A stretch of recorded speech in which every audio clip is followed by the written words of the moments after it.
शराब घोटाले को लेकर ये जो लिकर स्कैम हुआ था दिल्ली के अंदर, इस शराब घोटाले को लेकर सीबीआई ने, सेंट्रल ब्यूरो ऑफ इन्वेस्टिगेशन ने एक केस दर्ज किया था। क्योंकि इस पूरे मामले में मनी लॉन्ड्रिंग हुई थी और जहां भी मनी लॉन्ड्रिंग होती है वहां प्रवर्तन निदेशालय अर्थात जिसको अंग्रेजी में एनफोर्समेंट डायरेक्टरेट ईडी कहते हैं, वह भी केस दर्ज करता है। और चूंकि यहां मनी लॉन्ड्रिंग हुई थी इसलिए ईडी ने भी केस दर्ज किया। कई लोग इसमें जेल में गए, मनीष सिसोदिया जेल में गए, कुछ अधिकारी भी इसमें जेल में गए हैं और कुछ व्यवसायी जो इस पूरे प्रक्रिया में घोटाले में जुड़े हुए थे वो भी जेल में गए। आप सभी जानते हैं कि कुछ व्यवसायी जो जेल में गए थे, कुछ बिजनेसमैन जो जेल में गए थे एक्साइज स्कैम में, शराब घोटाले में, उनमें से एक दिनेश अरोड़ा थे। आगे चलकर दिनेश अरोड़ा ने कहा कि मैं गवाही दूंगा, मैं अप्रूवर बनूंगा। वो अप्रूवर बने और जब दिनेश अरोड़ा अप्रूवर बने तो जिस प्रकार की बातों को उन्होंने सामने रखा वो आज पब्लिक डोमेन में है। मैं जो भी कह रहा हूं अपने मन से नहीं कह रहा, मेरे पास कुछ ऐसा इंफॉर्मेशन नहीं है जो किसी और ने मुझे बताया है। ये सब कुछ पब्लिक डोमेन में है that Dinesh Arora turned into an approver. एक बार अप्रूवर बनने के पश्चात उन्होंने बहुत महत्वपूर्ण बातों की खुलासा की। किन बातों की खुलासा दिनेश अरोड़ा ने किया?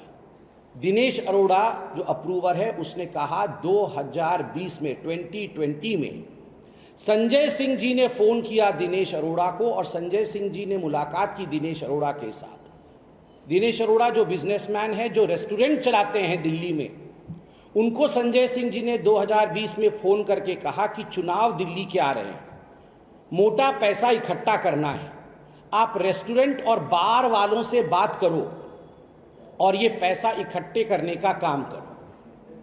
और आप देखिए किस प्रकार से इस बात को लेकर पैसा इकट्ठा करने का काम दिनेश अरोड़ा ने पूरे दिल्ली में बिजनेसमैन और बार के जो सदस्य थे उनको लेकर, उन्होंने रेस्टोरेंट और बार के जो लोग थे उनको लेकर एक मोटा माल इकट्ठा दिनेश अरोड़ा ने किया। और केवल संजय सिंह ही इन्वॉल्व हो ऐसी बात नहीं है, संजय सिंह ने दिनेश अरोड़ा को मनीष सिसोदिया से भी मिलवाया और बाद में लाखों में पैसा कलेक्शन करके ये पैसा मनीष सिसोदिया और संजय सिंह के हवाले दिनेश अरोड़ा ने किया।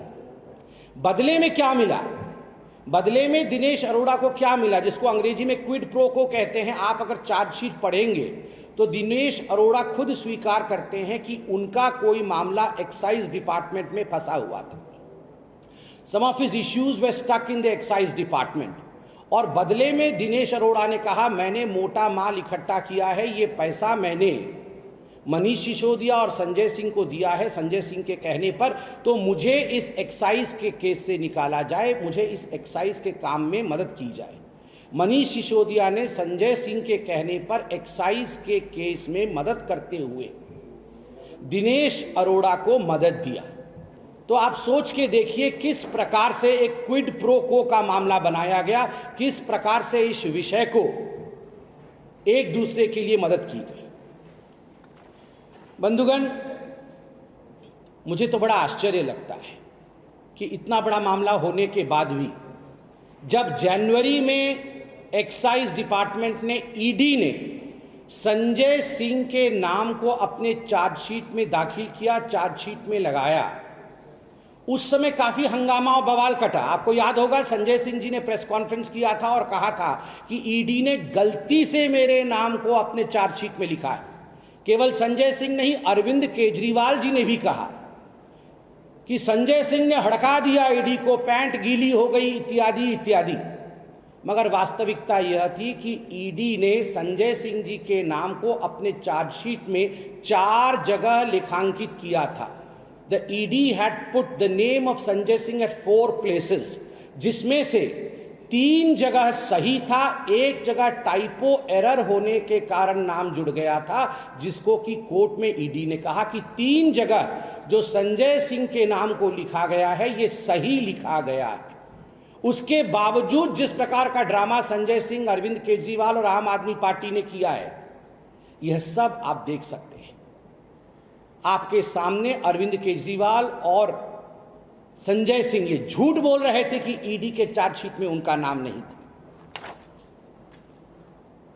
ये शराब नीति आखिरकार क्या है इसके बारे में भी मैं बताऊंगा, मगर कल मुझे बड़ा आश्चर्य लग रहा था कि अरविंद केजरीवाल कल रात को कह रहे थे कि संजय सिंह के घर से कुछ नहीं निकला। अगर कुछ नहीं निकला तो गिरफ्तारी कैसी हो सकती है?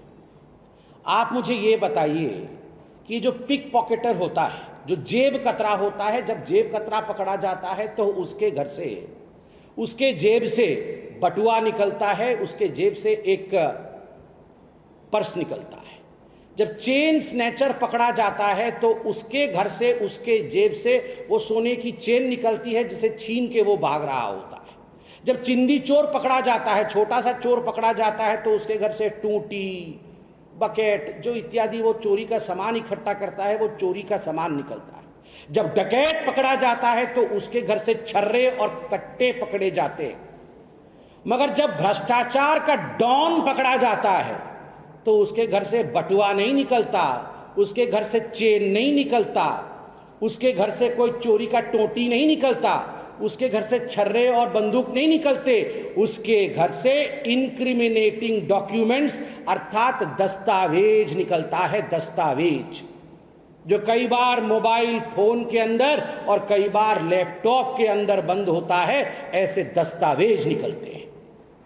और आज मैं सूत्रों के हवाले से कह सकता हूं, मीडिया के सूत्रों के हवाले से ये खबर है कि जिस प्रकार कल रेड हुआ संजय सिंह जी के घर में और जो दस्तावेज संजय सिंह जी के घर से निकले हैं, वो आम आदमी पार्टी के बहुत ऊपर तक पहुंच रहे हैं, इंगित बहुत ऊपर तक हो रहा है।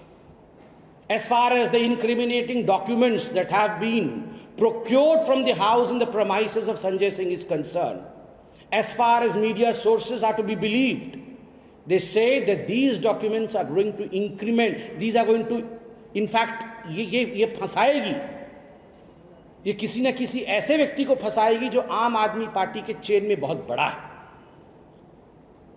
आज आप एक बात जान लीजिए, ये आम आदमी पार्टी ये कोई जेब कतरा नहीं है, ये आम आदमी पार्टी कोई चेन स्नैचर नहीं है, ये आम आदमी पार्टी कोई चिंदी चोर नहीं है, ये आम आदमी पार्टी कोई साधारण डकैत नहीं है, ये डॉन है, भ्रष्टाचार के डॉन। इस कारण से जिस प्रकार की बौखलाहट आम आदमी पार्टी में आज देखने को मिल रहा है, ये पूरा हिंदुस्तान देख रहा है। और जहां तक अरविंद केजरीवाल और आम आदमी पार्टी का सवाल है, ये जो प्रश्न बीच बीच में उठाते हैं और कहते रहते हैं कि आज इन्होंने मनीष सिसोदिया को गिरफ्तार कर लिया, आज इन्होंने फलाने को गिरफ्तार कर लिया, कल हो सकता है इसको गिरफ्तार कर ले, क्यों नहीं? Law will take its own course. और कानून में साधारण था असेंडिंग ऑर्डर में गिरफ्तारी होती। पहला छोटा चोर पकड़ा जाता है, उसके घर से फिर कागज निकलता है, फिर वो बताता है कि अरे मुझे तो फलाने ने बताया था। उसके बाद बड़ा चोर पकड़ा जाता है, उसके बाद थोड़ा बड़ा चोर और पकड़ा जाता है, और अंततोगत्वा सबसे बड़ा जिसके कहने पर ये सब कुछ हुआ था वो पकड़ा जाता है। इस कारण से इसमें किसी प्रकार का संदेह मत रखिए कि किसी को छोड़ा जाएगा। जो लोग इन्वॉल्व हैं इस शराब घोटाले में, क्योंकि इसमें करोड़ों के राजस्व की नुकसान हुई, करोड़ों के राजस्व का नुकसान हुआ है, जो लोग इसमें इन्वॉल्व हैं उनमें से किसी को भी नहीं छोड़ा जाएगा, किसी को भी नहीं बख्शा जाएगा। मुझे याद है, जहां तक ये शराब घोटाला है, 22 मार्च 2021 को नई शराब नीति, न्यू एक्साइज पॉलिसी दिल्ली सरकार ने बनाया था और 17 नवंबर 2021 को इसे लागू किया गया था। 17 नवंबर 2021 उस समय खुद अरविंद केजरीवाल जी ने प्रेस कॉन्फ्रेंस करके कहा था कि पूरे विश्व में इस प्रकार की शराब नीति कहीं नहीं होगी, राजस्व आगे बढ़ेगा, हम माला माल हो जाएंगे। पहली बार पूरे विश्व में ऐसा हुआ कि बोतलें तो ज्यादा बिकी, पैसा कम आया। ऐसा आप बताइए, दुनिया में कहीं आपने सुना है? शराब की बोतल ज्यादा बिके और पैसा और राजस्व कम आए, ऐसा पूरे विश्व में कहीं नहीं होता है। ये पहली बार पूरे विश्व में ऐसा हुआ। बंधुगण, भारतीय जनता पार्टी ने कुछ सवाल बार बार पूछे थे, आज दोबारा ये सवाल शराब नीति को लेकर, संजय सिंह को लेकर, मनीष सिसोदिया को लेकर मैं दोबारा पूछता हूं, क्योंकि संजय सिंह भी गिरफ्तार हुए। आपने पहली बार ऐसा हुआ दिल्ली में। और क्यों किया ऐसे कि कानूनी सलाह के बावजूद, आपको एक्साइज डिपार्टमेंट ने कानूनी सलाह दिया था कि आप अपने पुराने शराब नीति को मत बदलिए, उसके बावजूद आपने पुराने शराब नीति को बदला। क्या कारण था आपने बदला? क्या कारण था कि मैन्युफैक्चरर के हाथ में रिटेल देना यह गैर कानूनी है, मगर आपने मैन्युफैक्चरर के हाथ में रिटेल दिया?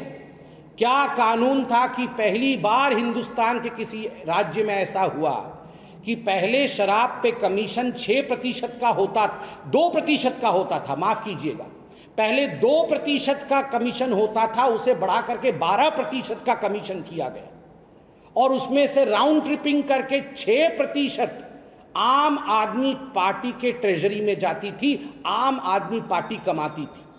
आप बताइए, 2% से 12% बढ़ाने का काम, शराब नीति में कमीशन बढ़ाने का काम कारोबारियों का, प्राइवेट इंडिविजुअल्स का, ताकि ये पैसा आम आदमी तक पहुंचे, इसके पीछे मनीष सिसोदिया और संजय सिंह थे। इसलिए बेधड़क कानून अपना काम करेगी, और जो लोग जनता के पैसा को शराब के माध्यम से लूटने का काम कर रहे थे, उनको छोड़ा नहीं जाएगा। क्या कारण था कि 145 करोड़ 145 करोड़ रुपया ये शराब कारोबारियों का माफ किया गया, वह भी बिना किसी कैबिनेट के नोट के, बिना कैबिनेट के मंजूरी के 145 करोड़ रुपए शराब कारोबारियों का माफ किया गया। किसने इजाजत दी?